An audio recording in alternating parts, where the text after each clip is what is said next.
Morning, honey. Good afternoon, y'all. How's everybody doing out there?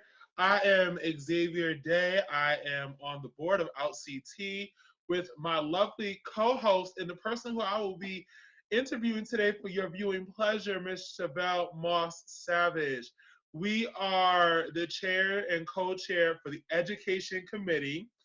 This is a committee of outCT that is getting back up and started. We plan to bring you a year of educational events that will be fun, that will be informative, that will be inviting to all walks of life. We want to empower and encourage people to really get out and learn something, to try something new, and to meet someone. Networking during this time of COVID-19 is something that is very prevalent and important.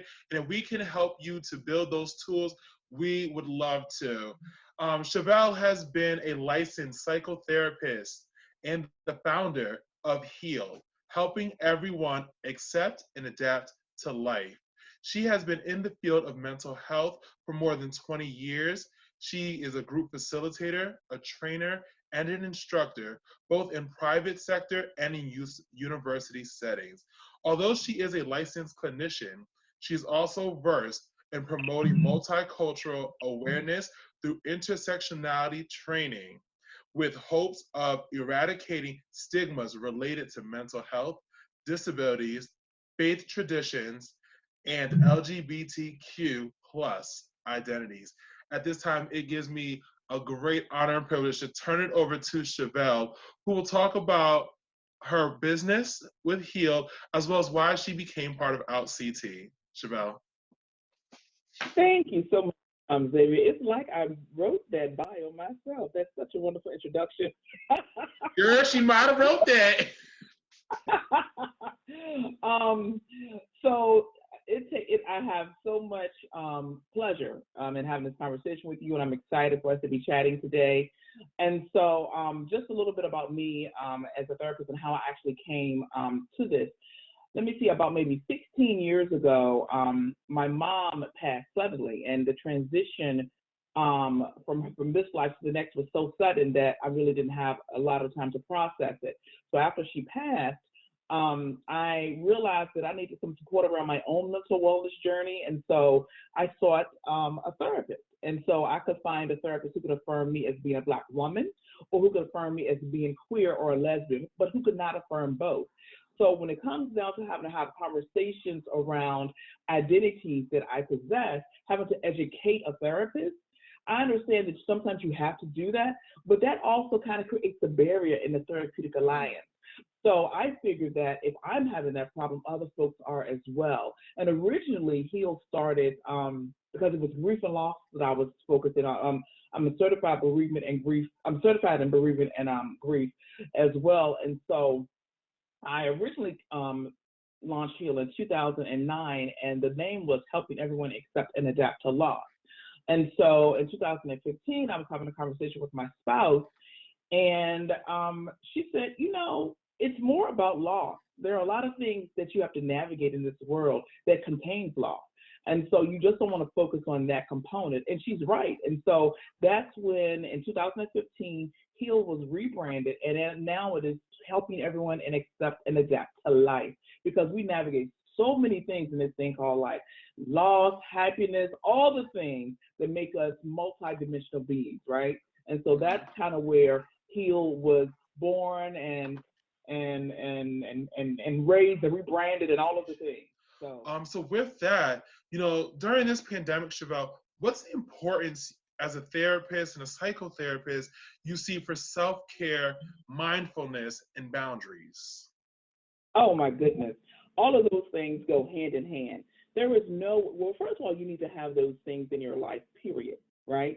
That makes for a healthy well-being, as well as a healthy navigation of this thing called life. But now more than ever, we definitely need to incorporate self-care. What a lot of us having a shelter in place due to us working from home, you don't have the actual boundary of, okay, I'm getting out of the house, I'm driving in my car, or I'm walking to work, and then I leave work at work, and then I come home. Like right now, I'm in my living room. So this is where I'm actually conducting this interview. Whereas if we didn't have COVID-19, I would have been in my office on State Street. So a lot of times there you need to create your own interpersonal boundaries. Sometimes my spouse also works from home as well. And so because of the kind of work that I do, I need to make sure that there is a confidential space that I have. And so when that she goes into a totally different part of the house, and we have to kind of establish that boundary around you're here, I'm here, I turn on my noise machine, all of these things that I have to incorporate to make sure that I'm still able to operate, and be able to create a therapeutic confidential environment. Working with folks in case management and in social services, confidentiality. People are worried with providers working from home that their information isn't safe.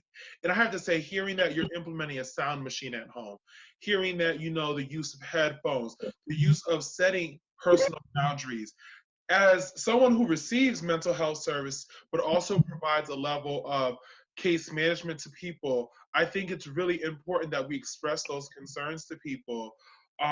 That schedules, those help us. Having a schedule in place will help us with the transition when we do open back up, and for those working from home, return back to a work environment. I can tell you that's something that I was thinking. What is it going to be like when I walk back into an office building? I've set that boundary here. Get up in the morning, wake up at 7, get dressed as if I was going to work, put on my jewelry, which makes me feel, okay, you're working, you're doing something. Yeah. Put on those good shoes that you don't wear around the house. And you feel like you have to meet with someone. And the meeting can be via Zoom. However, it breaks up your home life. Because when 5 o'clock comes, 4:30, whatever time the end of the day is, then you want to throw on sweatpants. You're out on your deck or on your patio. But there's different elements there that you can put in place for a schedule. Now, kind of going from that therapeutic and discussing that, do you feel that there has been an impact from COVID-19 on the LGBTQ plus community? And has that impact strengthened us, or has it weakened our ability to effectively communicate with folks? So the answer is yes. There definitely is an impact on all folks, but definitely someone who navigates an identity that is underserved, right? An underserved population.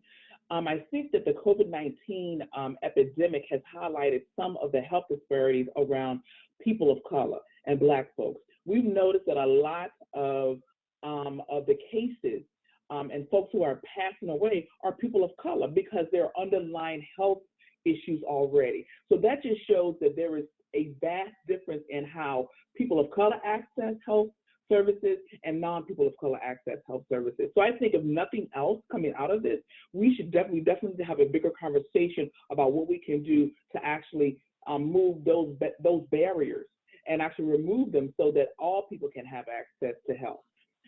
In regards to LGBTQ folks, absolutely, because think about it. When you are, first of all, let me, a couple of scenarios. You're a college student and you also identify as LGBTQ. And so at college, you can be your best authentic self. You live your best life, honey. Like, you talking like the whole anthem with Snoop Dogg and everybody, all of these things. You doing all the things, all right? You ain't going back and forth with these blanks. You living your best life, all right? So at the end of the day, you now have to go home to an environment that maybe does not affirm all of who you are. And I saw this when I worked in the University Counseling Center at Virginia State University before I left to start my private practice.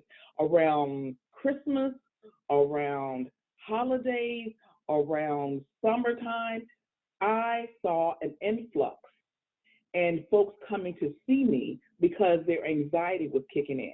So at school, you can be Lou. All right, you can dress androgynous, you can dress masculine of center, or you can dress feminine of center, whatever that does for you and affirm you, right? But at home, you're not Lou, you're Lucille, and you got to go all the way in that closet in the back of your dorm room or your residence hall, child, Lord, because they're not dorms anymore, they're residence halls, and I don't want anybody to see this and send me an email. They are residence halls now. It's a living, learning environment. It is not a dormitory. That's where people sleep. That's what I've been told years and years. So anyway, so the residence hall, like you have to go all the way in the back of the closet of the residence hall and get that dress, or get that suit if you dress more feminine and you're able to wear your, or you're that type of trans woman, you are able to wear your dress and all that. But your family, especially Black folks, we're not even going to get into Black folks and what that means when it comes to mental health and LGBTQ identity at this time. And we got so many intersecting identities that we can kind of like peel apart with that.